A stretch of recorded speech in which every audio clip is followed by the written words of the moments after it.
দীর্ঘ 15 বছর নির্যাতন এবং জুলুম, বাংলাদেশে গুম খুন হত্যার স্বৈরতন্ত্র ফ্যাসিবাদের জাতাকল থেকে বাংলাদেশকে মুক্ত করার জন্য যে ঐতিহাসিক জুলাই গণবিপ্লব হলো, যে বিপ্লবের মধ্য দিয়ে বাংলাদেশ আবার তার স্বকীয় স্বাধীনতার ধারায় ফিরে আসতে সক্ষম হলো, সেই জুলাই বিপ্লবের প্রধান নেতা কে ছিল? সেই জুলাই বিপ্লবের যেমন প্রধান কোন নেতা ছিল না, বাংলার আপামর জনসাধারণ এদেশের পরিবর্তনকামী বিপ্লবী জনতার ঐক্যবদ্ধ জুলাই বিপ্লবে যেমনি ভাবে সকল ফ্যাসিবাদ তাসের ঘরের মতো লুটিয়ে পড়েছিল, আজ এই পরিবর্তনকামী বাংলার মানুষ যেভাবে ঐক্যবদ্ধ হয়েছে, এই ঐক্যের স্রোতে সব ভেসে যাবে ইনশাআল্লাহ।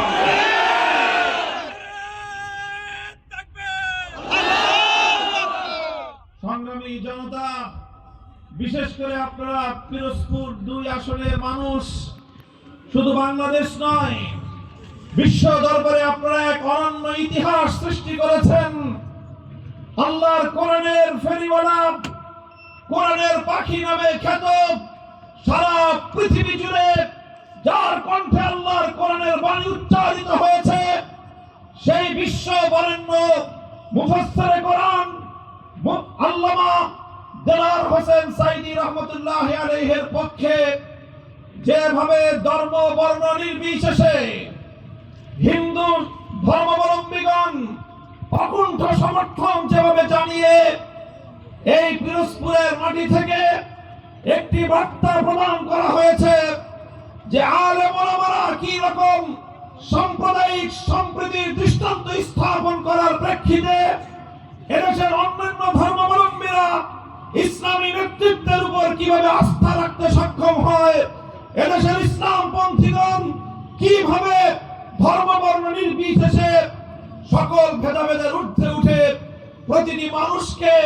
মানুষ হিসেবে বুকে টেনে নিতে পারে, পিরোজপুর 2 এর মাটি বাংলাদেশের জন্য তার অনন্য দৃষ্টান্ত এবং একটি আইকন।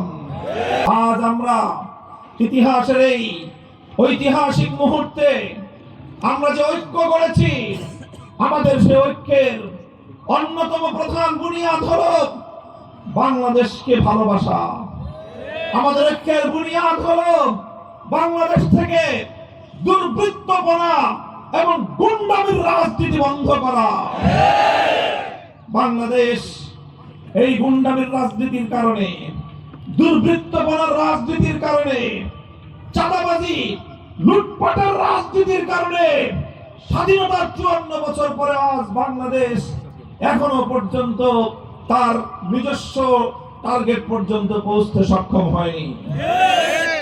বাংলাদেশের ছাত্র জনতা রক্ত দিয়ে প্রায় 1.5 সহস্র মায়ের কোল খালি করে যে বিপ্লব এনে দিয়েছে, সেই বিপ্লবকে আজ ব্যর্থ করে দেওয়ার জন্য ষড়যন্ত্র দানা বাঁধতে শুরু করেছে।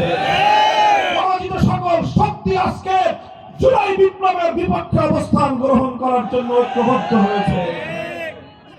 আমি স্তম্ভিত হয়ে যাই এই কথা চিন্তা করে, যখন আমরা কিছু মানুষকে দেখি প্রকাশ্যে জুলাই বিপ্লবের বিপক্ষে অবস্থান গ্রহণ করার সৎসাহস নেই, প্রকাশ্যে গণভোটের পক্ষে, হায়ের পক্ষে ক্যাম্পেইন করে, অথচ আবার তলে তলে কানে কানে গণভোটে না ভোট দেওয়ার জন্য ক্যাম্পেইন তৈরি করা হয়। আমি আপনাদেরকে জিজ্ঞাসা করতে চাই, সরল মনে বলবেন, একজন লোক প্রকাশ্যে এক কথা বলে, কানে কানে তলে তলে আরেক কথা বলে, আপনাদের পিরোজপুরের আঞ্চলিক ভাষায় তারা কি বলে? তো আমরা অন্তত জাতীয় রাজনীতিতে এই মুনাফিকিরা দেখতে চাই না। যদি কেউ ন্যায়ের পক্ষে ক্যাম্পেইন করতেই চায়, অন্তত এতটুকু সৎ মুনাফিক হন যে প্রকাশ্যেই ন্যায়ের পক্ষে কথা বলে। বাংলার মানুষ দেখতে চায় কারা জুলাইয়ের বিপ্লবের বিপক্ষে অবস্থান গ্রহণ করেছে, কারা ফ্যাসিবাদকে আবার বাংলার মাটিতে ফিরিয়ে আনতে চায়, কারা বাংলাদেশকে আবার আধিপত্যবাদী শক্তির কাছে বর্গা দিতে চায়। আমরা আবার দেখতে চাই প্রয়োজনে আবার জুলাই হবে, আবার বিপ্লব